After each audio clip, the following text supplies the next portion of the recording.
4 PM release में आपका स्वागत है। क्या आपने कभी सोचा है कि एक 24 साल का युवा अचानक से ऐसी स्थिति में पहुंच जाए जहां पूरी दुनिया की निगाहें उसी पे टिकी हों, जहां एक तरफ बंदूकें हों, धमकियां हों और दूसरी तरफ सैकड़ों मासूम जिंदगियां। फैसला लेने के लिए आपके पास बस थोड़ा सा समय और एक गलत कदम उठाया तो सब कुछ एक बार में खत्म हो जाएगा। कुछ ऐसा ही कहानी है शेख मोहम्मद बिन राशिद अल मखतूम की, जो आज दुबई के शासक हैं और पूरी दुनिया के लिए इंसानियत की मिसाल। लेकिन 1973 में जब शेख मोहम्मद की उम्र सिर्फ 24 साल की थी, उन्होंने वो काम कर दिखाया था जिसने यूएई के इतिहास को बदल के रख दिया है। आपको बता दूं दोस्तों कि हाल ही में एक दमदार डॉक्यूमेंट्री रिलीज हुई है, द नेगोशिएटर मोहम्मद बिन राशिद, जिसे लोगों का पूरी दुनिया से बहुत प्यार मिल रहा है और वो लोग भी शेख मोहम्मद के मुरीद हो गए हैं जो उनके बारे में बहुत ज्यादा नहीं जानते थे। सोशल मीडिया पे इस डॉक्यूमेंट्री की बहुत चर्चा हो रही है। 1973 में दुबई में हुई हाईजैकिंग की उस घटना को इस डॉक्यूमेंट्री के माध्यम से आज पूरी दुनिया फिर से देख रही है। और यकीन मानिए दोस्तों, जब आप जानेंगे कि उस वक्त महज 24 साल के शेख मोहम्मद ने कैसे 144 लोगों की जान बचाई थी, तो आपके रोंगटे खड़े हो जाएंगे। शेख मोहम्मद पे बनी ये डॉक्यूमेंट्री सिर्फ एक हाईजैकिंग से बचने की कहानी नहीं है दोस्तों, बल्कि ये बताती है कि इंसानियत, साहस और दमदार नेतृत्व की असली मिसाल क्या होती है। जुलाई 1973 की बात है। यूरोप के आसमान में जापान एयरलाइंस की फ्लाइट 404 उड़ रही थी। ये फ्लाइट पेरिस से चली थी और टोक्यो जा रही थी। सब कुछ नॉर्मल था, लेकिन अचानक से दोस्तों यात्री और क्रू ये सुन के सहम गए कि विमान हाईजैक हो चुका है। अंदर हथियारबंद आतंकवादी मौजूद थे और उन्होंने तुरंत घोषणा कर दी, ये विमान अब हमारे कब्जे में है। विमान में उस समय 123 यात्री और 22 क्रू मेंबर सवार थे। लोग घबराहट में एक दूसरे को देख रहे थे। बच्चों की रोने की आवाजें, बुजुर्गों की घबराहट और चारों ओर फैला हुआ था सिर्फ सन्नाटा। डर का माहौल था। हाईजैकर्स जापानी रेड आर्मी से जुड़े हुए थे। उनकी मांग थी कि इजराइल की जेल में बंद उनके साथी कोंजो ओकामोटो को रिहा कर दिया जाए और वो धमकी दे रहे थे कि अगर मांग पूरी नहीं हुई तो हर घंटे एक यात्री मार दिया जाएगा।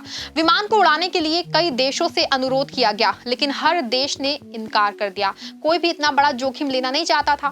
तभी एक देश ने साहस दिखाया, संयुक्त अरब अमीरात यानी कि यूएई, और विमान को दुबई में लैंड करने की अनुमति मिल गई। और यहीं से इस पूरी कहानी का नायक सामने आया।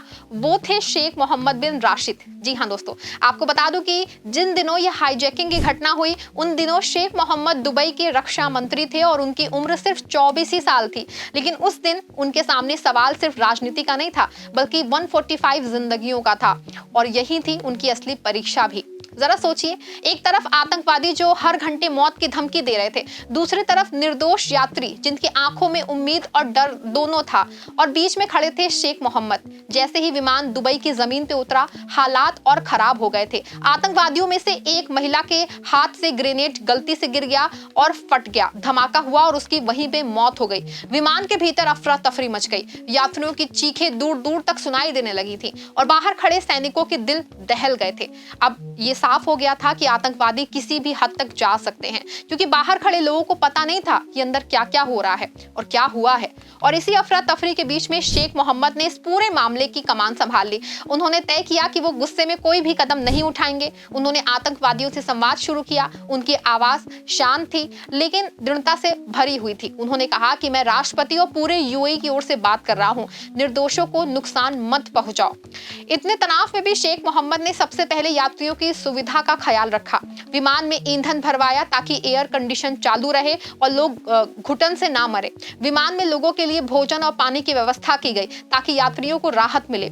ऐसा होने के बाद आतंकवादियों को लगा कि शायद यहाँ उनकी बहुत सुनी जा रही है। आतंकवादियों पे मानसिक दबाव बनने के लिए विमान के बाहर जमीन से थोड़ा ऊपर हेलीकॉप्टर उड़ाए गए, गाड़ियां दौड़ाई गई, जो कि शेख मोहम्मद की रणनीति का हिस्सा था। और ये संघर्ष चला लगातार 80 घंटे तक। जी हाँ दोस्तों, हर घंटे एक नई और पहले से ज्यादा मुश्किल परीक्षा। हर मिनट मौत की उम्मीद के बीच में उसका खेल था। लेकिन शेख मोहम्मद ने संयम नहीं खोया। उन्होंने बार बार आतंकवादियों को समझाया, बातचीत में छोटे छोटे समझौते किए। ये प्रक्रिया बेहद धीमी थी लेकिन बेहद असरदार थी, क्योंकि ऐसी सिचुएशन में जल्दबाजी में भावुक होकर कुछ किया भी नहीं जा सकता था, बल्कि सैकड़ों लोगों की जान जाने का खतरा सबसे ज्यादा था। और शेख मोहम्मद देश के रक्षा मंत्री होने की वजह से समय की इस नजाकत को बहुत अच्छे से समझ रहे थे और संयम से काम कर रहे थे। आखिरकार 80 घंटे बाद निर्णायक पल आया। शेख मोहम्मद ने साफ शब्दों में कहा, दुबई में तुम्हारे लिए कोई रास्ता नहीं है। अब आतंकवादियों के पास कोई विकल्प नहीं बचा। उन्होंने विमान को लीबिया के बेंगाजी ले जाने का फैसला किया। जब विमान बेंगाजी पहुंचा तो सभी यात्री और क्रू सुरक्षित रिहा कर दिए गए और कुछ ही मिनटों बाद आतंकवादियों ने विमान को विस्फोट से उड़ा दिया। अच्छी बात दोस्तों ये थी कि उस समय सभी यात्री विमान से बाहर आ चुके थे और 144 जिंदगियां बच चुकी थी। आज इस घटना को दुनिया डॉक्यूमेंट्री द नेगोशिएटर मोहम्मद बिन राशिद के जरिए देख रही है। इसमें दिखाया गया है कि कैसे एक 24 साल का युवा इतनी बड़ी जिम्मेदारी निभा सकता है। यात्रियों, पायलट और अधिकारियों की गवाही आज भी लोगों को सिहरन देती है। इस डॉक्यूमेंट्री में पायलट अखीरा हरदा कहते हैं कि शेख मोहम्मद ने उस वक्त लोहे जैसे हौसले दिखाए थे। डॉक्यूमेंट्री में उस तनाव को जीवंत कर दिया गया है कि कैसे हर सेकंड जानलेवा हो सकता है, कैसे सिर्फ बातचीत के ही माध्यम से भी जानें बचाई जा सकती हैं और कैसे शेख मोहम्मद बिन राशिद जैसे एक युवा नेता ने खुद को इतिहास में दर्ज कर लिया है।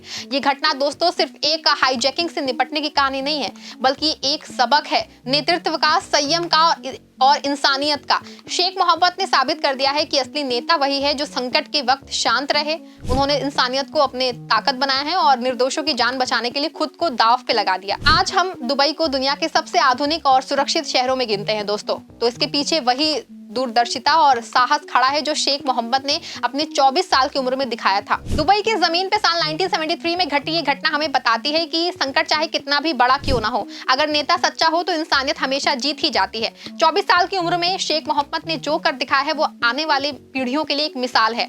144 लोगों की जान बचाना सिर्फ एक उपलब्धि नहीं है, बल्कि ये इतिहास का वो अध्याय है जो हमेशा जिंदा रहेगा। दोस्तों अगर आपको वीडियो पसंद आया है तो उसको लाइक करें, शेयर करें और हमारे चैनल 4PM रिलीज को सब्सक्राइब करना बिल्कुल भी ना भूलें।